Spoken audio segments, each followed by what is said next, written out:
Okay, I'm going to share some scripture about the end times that we're living in and some news articles on what has been transpiring in the news in the last week about the monkeypox. That's right. It's a relative of smallpox, um, and they've had outbreaks in the past. We're talking like 60, 50 years ago, but occasionally it rears itself in Africa. And there was an individual that came back at the beginning of July, and then he became ill and he was diagnosed with the illness. And now they're monitoring, um, hold on, now they're monitoring 200 people in 27 states for this illness, um, because of all the people he came in contact with, as well as the people that those people came in contact with. So they're trying to prevent an outbreak of this, I'll just say MPox. How's that? So that hopefully the video doesn't get flagged. All right. So going back to scripture, I wanted to read that first. I got to find it right here. So in Matthew 24, 9 through 14, Mark 13, verses 9 to 13, and then Luke 21, I believe, verses 7 to 13, they all repeat the same thing. When Jesus was asked by his disciples, who were his followers, they were Jews, but they were also Christians, um, that were following the Lord, and they asked him about when would the destruction of the temple and the end of the age and his return be. Then this is part of what he answered them. Starting in Matthew 24, verse 8, Jesus answered, see to it that you are not deceived, for many will come in my name, claiming I am he, and the time is near. Do not follow them. When you hear of wars and rebellions, do not be alarmed. These things must happen first, but the end is not imminent. He told them, nation will rise against nation and kingdom against kingdom. There will be great earthquakes, famines, and pestilences in various places, along with fearful sights and great signs from heaven. So that is what we living today um, should expect in these birth pains in the first half of the tribulation. Um, we're going to see unrest, nations against nations, kingdoms against kingdom, great earthquakes. We just saw an 8.2, which possibly was a 9.5 in Alaska 3 days ago. Famines, which we've had, but those are, the Lord's warned me and many others about the coming lack of food.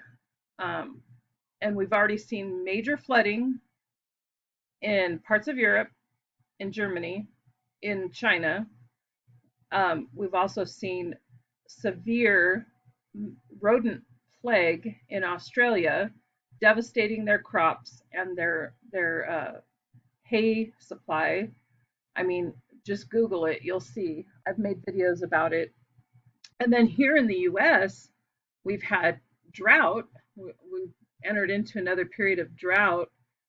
There's also been some floods in certain areas, but we've had an outbreak of grasshoppers that have been ravaging um, the crops. Put that all together with what's been happening in the last year and a half with supplies and lack of workers, and it's a disaster. It's a recipe for disaster. So this will definitely be an issue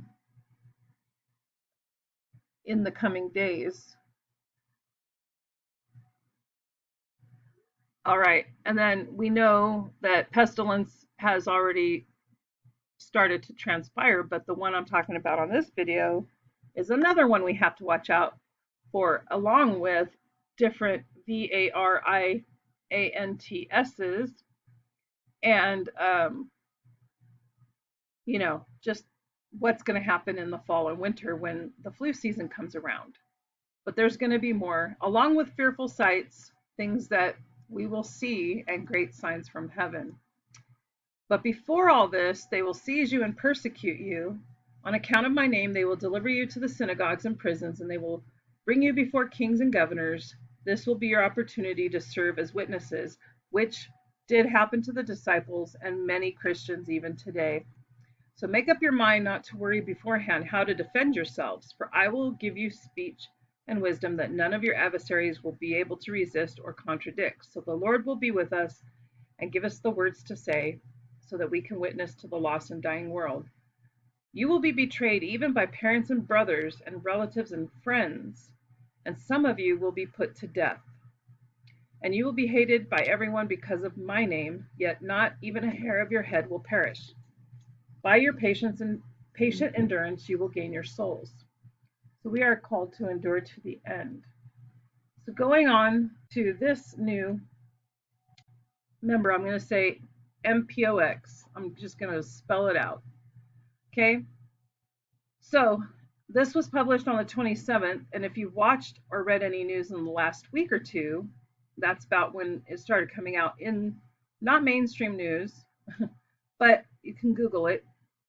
Chances are you've heard of this illness and who they're watching. So they said that it was first discovered in 1958 in a colony of monkeys that were being used to research, hence the monkey part of the name. I wonder what kind of research that was. Pretty sure they used the monkeys with the small POX. The first human case came in 1970, during which the county or the country was trying to eradicate the small POX. All right. And since that time, it was very uncommon in the US, and the only other time that the country saw confirmed cases was in 2003. 47 people were diagnosed. It was later determined that infected prairie dogs sold as pets were the cause of the outbreak. Okay, so it usually begins with a fever, headache, muscle aches, backache, swollen lymph nodes, chills, and exhaustion. Within a few days after a fever, the patient develops a rash and lesions. The illness typically lasts 2 to 4 weeks, and the strain that infected the traveler is about 10%, has a 10% fatality rate. So higher than what we've seen with this last issue. So again, this is WebMD and dated July 23rd. So they're watching, it repeats the same thing, and it talks about where he flew from, and he flew into Atlanta, Georgia on July 8th and flew on another flight to Dallas on July 9th, and on the 15th, 6 days later, so that was like 16 days ago, he went to the emergency room and was diagnosed with monkeypox. So they've, like I said, they've just been, and it repeats the same things I read in the other news article. It was first detected in 1970 in the Congo. Okay, and so they're just monitoring for any more outbreaks. So I just wanted to share that with you and tell you, show how it fits into Bible prophecy, that it's part of the pestilence, that we can expect these things, great earthquakes, even ones that will cause fatalities, huge numbers, famines, and pestilences are all part of the end times. And we see these, how it ties in with the birth pains and the first half of the tribulation is in Revelation chapter 6. So you can see after the rider on the white horse comes, which is the spirit of the Antichrist, the second seal comes, and there's peace taken from the earth. People should kill one another, and war. So unrest, civil unrest, no peace, and killing, war. The third seal brings on scarcity and famine. So lack of supplies and things just expensive, things costing a lot, which we're already starting to see that. you go to Starbucks or, even a fast food place, and they'll be out of something or a handful of things. I mean, even yesterday, or I think it was yesterday, we went to get coffee at Starbucks, and my husband just wanted a pack of raw sugar in his latte, and they didn't even have any raw sugar packets, and they didn't even have any regular sugar packets. They only had stevia, which he didn't want. So, sort of weird that they don't even have sugar. Okay, the fourth seal is death in Hades, and it was power was given to them over a fourth of the earth. That's a fourth of 7 billion people to kill with sword, either unrest or war, hunger, famine, and death, and by the beasts of the earth. And I've made a video before saying death could be illnesses, or it could be any, just any kind of death, really. But also, beasts of the earth, I believe, refers to microbes, um, you know, that cause illnesses. So I believe these first four seals all transpire before the middle of the 7-year tribulation. The last half is the Great Tribulation, where the Lord allows the enemy to take control for the 42 months, which is 3.5 years. So the devil's not in control the first 3.5 years, although he is, because he's the little g God of the world. But it's judgments, and it's just hardships, hard times. And that's what I believe we will see before the MOB and the Antichrist take reign. All right, so I'll leave the news article links to these